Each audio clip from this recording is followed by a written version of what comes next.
Okay, so we haven't done one of these videos in a long time, but you asked for it. We're doing here's 10 rules for making your first million.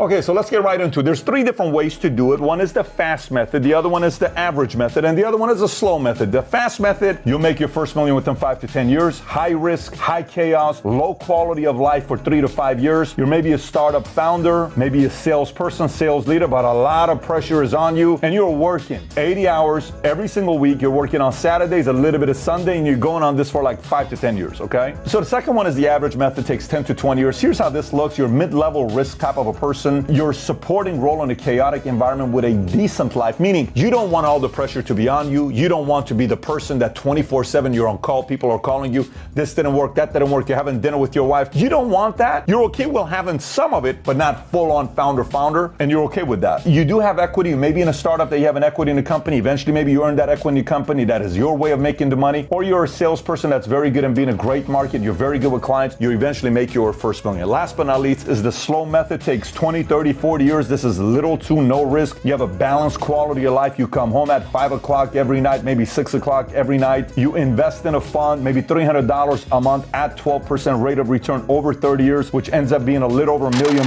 Or you do $1,000 a month at 12% over a 20-year period. You make your $1 million. Maybe you buy a multifamily home and you never sell it. Maybe your own home. You buy it, you never sell it. Maybe you got a couple different homes. You buy the first one, take the equity into the next one, into the third one. By the fourth one, you're a millionaire. That's the slow method. Now, what I want to share with you is 10 rules on the fastest way to make $1 million with these 10 different mindsets. I can come up with 50 of them, but I'm giving you just 10 of them in this video. So let's get right into it. I want to give a quick shout out to our sponsors, Goldco. Here's what I want you to think about when it comes down to gold. My concern when it comes down to investments today is what can I invest in that's not duplicatable? Here's why. Because the more we see national debt, $31 trillion, national debt's about to $32 trillion. What does that mean? They keep reprinting money because that's duplicatable. Keep reprinting and reprinting and reprinting. You can't duplicate and reproduce more gold. There's a limited supply of it. So for me, I use that as a way to hedge. Yes, people say it's going to go to 4,000, 5,000, 10,000.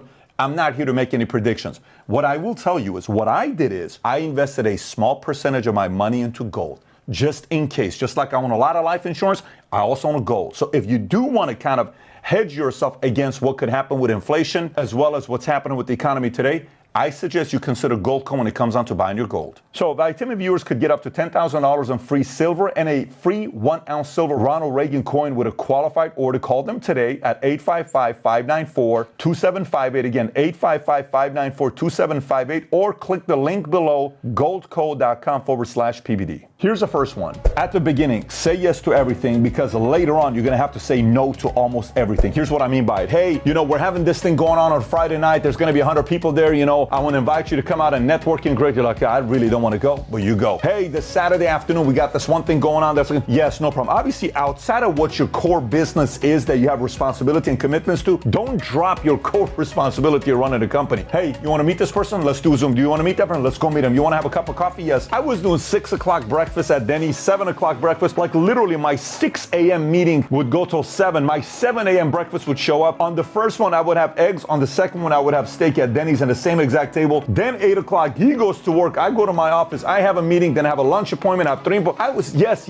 Late at night, hey, do you want to go me to this bar? Hey, let's meet at this 11 o'clock at night. It's the only time I can meet you. It doesn't matter. Hey, I can meet you in San Diego and I want to introduce you to 5 miles. It doesn't matter. I am driving. I would put 30,000 miles per year on my car just to say yes to everything, because I knew I was one client away from making my first million. I was one contact away, one relationship away. That was my mindset. So I was like, it's going to be this guy, it's going to be that guy, it's going to be this guy. Eventually, I met a guy at a hotel near LAX who gave me 600 leads that made me my first 30, 40 million bucks just because of one contact. But again, say yes to almost everything at the beginning. Later on, when you make your 10, 100 million, you're going to have to say no to almost everything. Point number 2, follow one religion. What do I mean by this? Like, think about what I see a lot of people doing that they don't create any momentum. Like, I like the way how he does it. Yeah, I'm going to do sales like this, but I want to do funnels like this, but I want to do this but I want to do like this. And what if we do this? But I like how this guy does it. You're all over the place. Pick one religion on how you're going to get your customers and clients, and stop constantly jumping.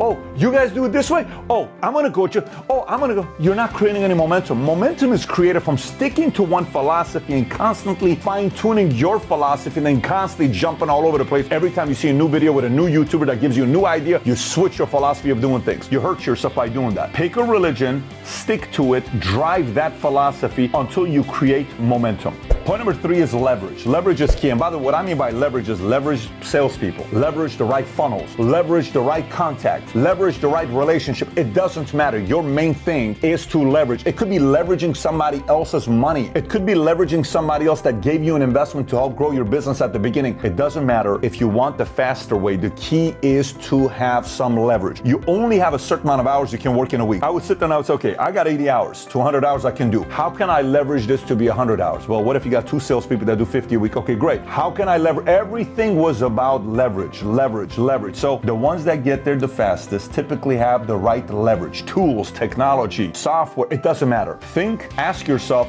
what can I do to leverage to expedite the process of making my first million? And when you interview other people that are successful, ask them, what technology, tool, relationship did you leverage to speed up the process of you winning? You'll be amazed how much you can learn by asking people that question. Point number 4 is protecting your credit score. And it's very, very important at the beginning stages of it. It's kind of tough to do what you want to do if your credit score is in the 400s, 500s, even 600s. If you got a high credit score, that gains you credibility. But also, credit score isn't just your FICO with Experian, TransUnion, or Equifax. If you say you're going to be there at a certain time, be there earlier. If you say you're going to send a certain email, do it. If you make a commitment to certain people, keep them. Protect your credit score because people will say, I can rely on this person because he is very, very reliable. When he or she says they're going to do something, they do it. At the beginning, this matters. It's always going to matter a lot, but it's going to matter even more at the beginning. Point number 5, at the beginning, it matters very much for you to specialize way before you generalize. Meaning, don't say, I do loans for $500,000, $10 million, $1 million, but I also do escrow, I also do real estate, I also do this, I also do that. Stop it. Pick one. Whatever it is, pick one of them and specialize. You can generalize later on when you make your first million,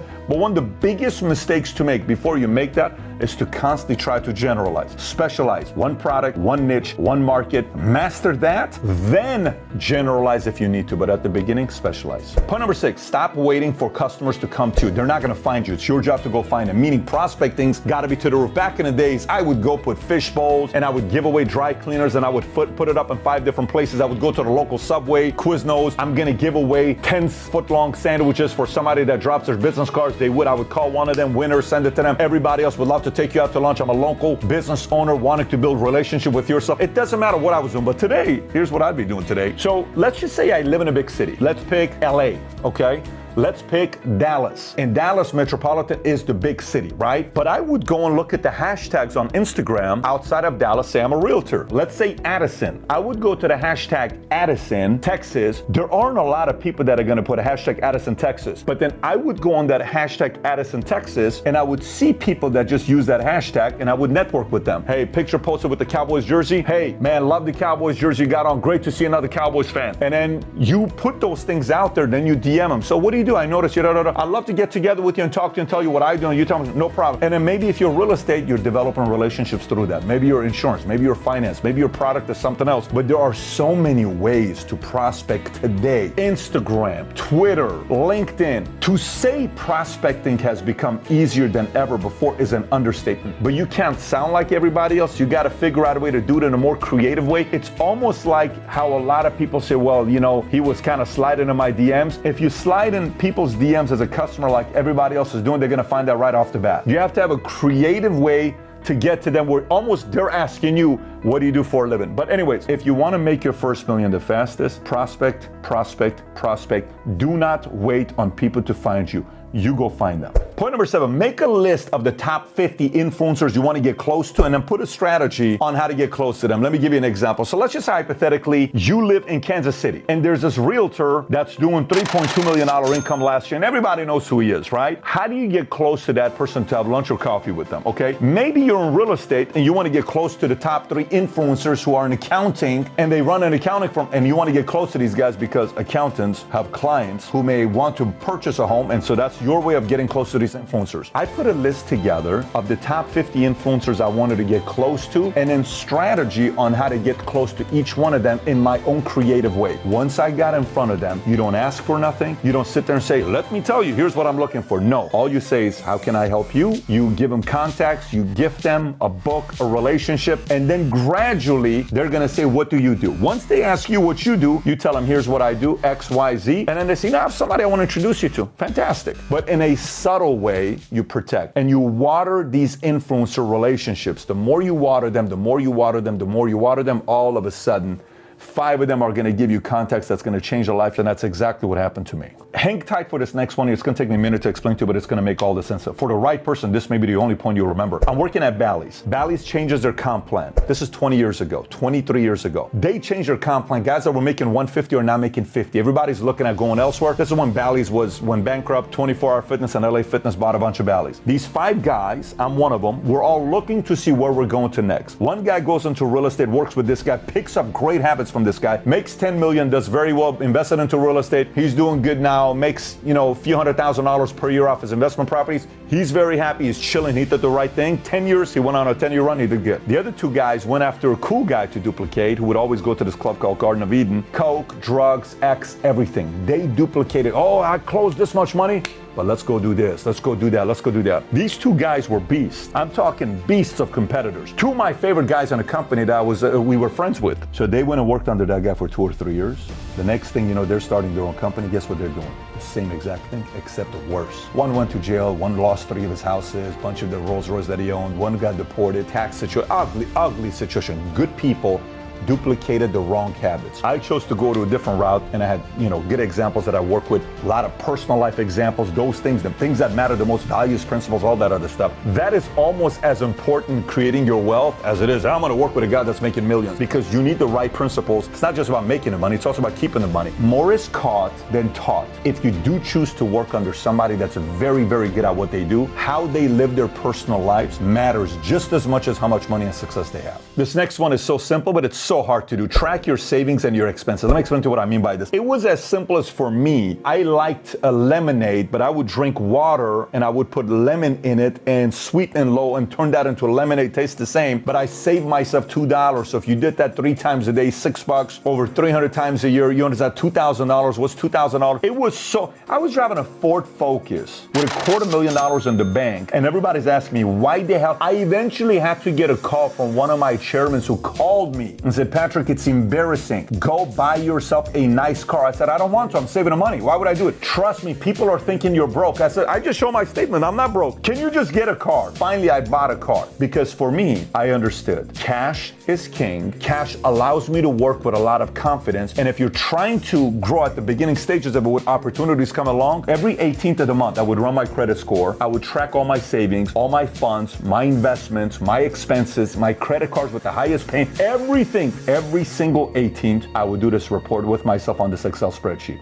that I track on a monthly basis. So, track your savings, track your expenses, and increase your income. Point number 10, you're gonna have a lot of distractions during this time. A lot. Girlfriends, parents, weddings, anniversaries, birthdays, bunch of distractions. I eliminated negative distractions and I replaced it with positive distractions. Life is filled with distractions. Being married is a form of a distraction, but hopefully it's a positive distraction. Having kids is a form of a distraction, but is a positive distraction if done right. Exercising is a distraction because it takes you a couple hours to spend time taking care of your health, but it is a positive distraction. The more positive distractions you have helps you eliminate negative distractions. Negative distractions set you back. Positive distractions help you go to the next level. So find ways, make a list of all the distractions you have in your life today and figure out a way to convert those to positive distractions. Trust me, kids who go and finish high school without making any of the big mistakes, their parents did a very good job creating positive distractions in their lives. Just like you had some positive distractions in high school, you need the same old positive distractions as an adult. If you got value from this video, give it a thumbs up and subscribe to the channel. I got another video I want you to watch, which I think I did 5 or maybe even 6, 7 years ago. 11 skills to master as an entrepreneur. If you've never seen this, click here to watch it. Take care, everybody. Bye-bye, bye-bye.